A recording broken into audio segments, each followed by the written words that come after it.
Okay, and so we will have Patti Saylor, Dr. Bob Hawley, and Susan Denny. So, Ms. Saylor.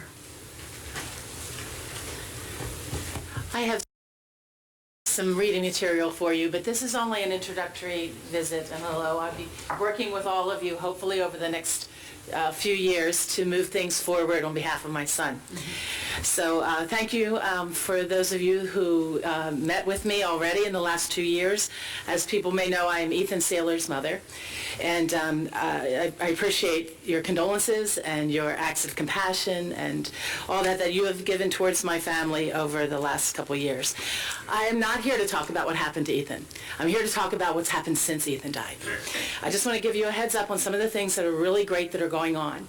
First of all, I'm not sure if you realize how big and how far-reaching Ethan's story is. I live this every moment of every day.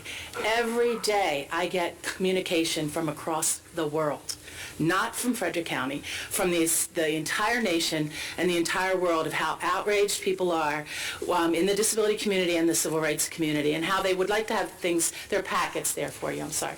And I don't expect you to look at those. Those are just things I'll give you later when we discuss things. So I want you to understand how big and far-reaching Ethan's story is. Everyone in the disability and civil rights community that I communicate with are looking forward to positive change. What can our legislators do to take us to the next step of inclusion and welcoming and safety for people with disabilities? A gentleman asked why we have not seen noticed that we have not seen protests here in Frederick County. My energies are not towards protest. My energies are towards creating a long-lasting, future, inclusive environment for people with developmental disabilities. So I want to call to your attention to some of the things I included in the packet. After Ethan died, we met with the governor. We gave the governor 380,000 signatures on a petition calling for him to pay attention to us and what happened to Ethan. He did. And he told me face-to-face that he was not inclined to. You know, he was really not inclined to even look at this and do anything about it. But after meeting with us and meeting with our family, he did. And he established an executive order, and Ethan is named in the executive order, and you have a copy of that. You know, he says that, you know, he charges us with, he developed the commission out of the executive order and charged the commission to make policy recommendations for how Maryland could improve. How could things be different for individuals with disabilities in Maryland? So you'll see the executive order. The commission membership is wide range. There's many law enforcement officers on the commission. The commission's doing fabulous work. They voted, the entire commission last week voted to continue. Nobody wants to leave. Everyone is involved. So you'll see the annual report, which was Ethan's birthday last year, is in your packet of what the commission's work was. You'll see the report that they just sent to the governor last week with some recommendations. Now the commission knows, and I know, that this is the beginning of a long process. We're not expecting that you fix the problem this session. But I'm just here to let you know the work is really monumental. The governor wanted this to be far-reaching, to be a model for the rest of the country. The commission wants that. There are national representatives on the commission. And we continue to work very closely with law enforcement in Maryland. Unfortunately, we have not gained the support or interest of any law enforcement in Frederick County.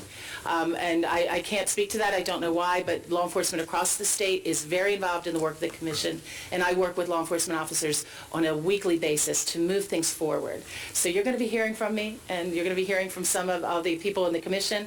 We do meet with the governor-elect shortly. My family does, and then the commission does. So I just wanted to kind of bring you up to speed that fantastic things are happening, and I want Frederick, and I'm going to be talking with Jan, I have talked to her in the past, to seize this opportunity. We have a black eye in the country right now. You may not see it, but I see it every day. I see it in all newspapers across the country are reporting. Something came to me from Taiwan yesterday, you know, in their public publications. So we have an opportunity to take what happened to Ethan, and our response to it is leading this state and then being a model for this country. And I just really hope that I have your support to do that. And Jan, you and I, and hopefully with the council members, we will be meeting as well. Yes. I'm just curious. What are there bills that you think are going to come up next year? I mean, are there things that are going to be presented, or? I believe that, I know for the fact that the commission is looking at legislation, So yes. we're probably going to get a bills You're that are probably being gonna get recommended something. from the commission then? Yes, Okay. you will. And there's also an Ethan's Law work group that is made up of self-advocates and disability professionals, and they are also in the process of drafting bills. Of course, we'll be coming to you all to look at that. And again, we don't expect a quick fix. This is a long process, and we're looking to just make significant impact that his life will not be for naught. All right, thank you. Okay. Thank you, Mrs. Saylor. Thank you.